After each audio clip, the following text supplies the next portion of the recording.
The sun was shining on the sea, shining with all his might. He did his very best to make the billows smooth and bright.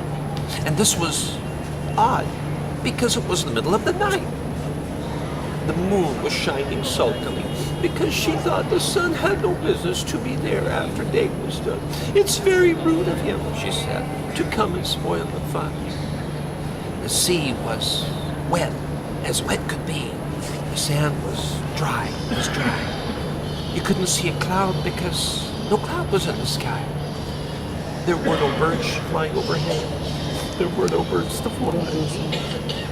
The walrus and the carpenter were walking close at hand. They wept like anything to see such quantities of sand. If it was only cleared away, they said, it would be grand. If those 7 maids with 7 mops swept it for half a year, do you suppose, the walrus said, that they could get it clear? I doubt it, said the carpenter, and shed a bitter tear. Oh, oysters, come and walk with us, the walrus did beseech. A pleasant walk, a pleasant talk along the briny beach. We cannot do with more than 4 to lend a hand to each. The eldest oyster winked his eye, and never a word he said. The eldest oyster winked his eye and shook his heavy head, meaning he did not choose to leave the oyster bed. But 4 young oysters hurried up, all eager for the treat. Their clothes were brushed, their faces washed, their shoes were clean and neat, and this was odd because, they had many feet. And 4 more oysters hurried up, and yet another 4, and thick and fast they came at last, more and more and more, all hopping through the frothy waves and scrambling to the shore.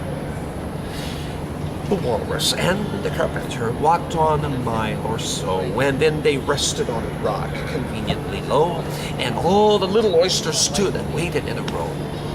The time has come, the walrus said, to talk of many things, of shoes and ships and sealing wax, of cabbages and kings, and why the sea is boiling hot, and whether geese have wings.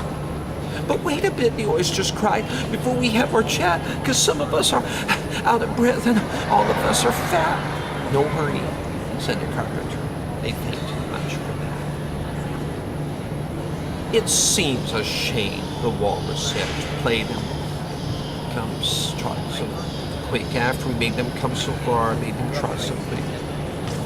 The carpenter said nothing, but the butter spread too thick. A loaf of bread, the walrus said, is what we chiefly need. Pepper and vinegar besides are very good indeed. And now if you're ready, oysters dear, we can begin to feed. But not unless, the oysters cried, turning a little blue. After such kindness would be a dismal thing to do. The night is fine, the walrus said. Do you admire the view? I weep for you, the walrus said. I deeply sympathize with sobs and tears. He sorted out those of largest size, holding his pocket handkerchief before his streaming eyes. Well, oyster, said the carpenter, we've had a pleasant run. Shall we be trotting home again? But answer came there none, and this was scarcely odd because they needed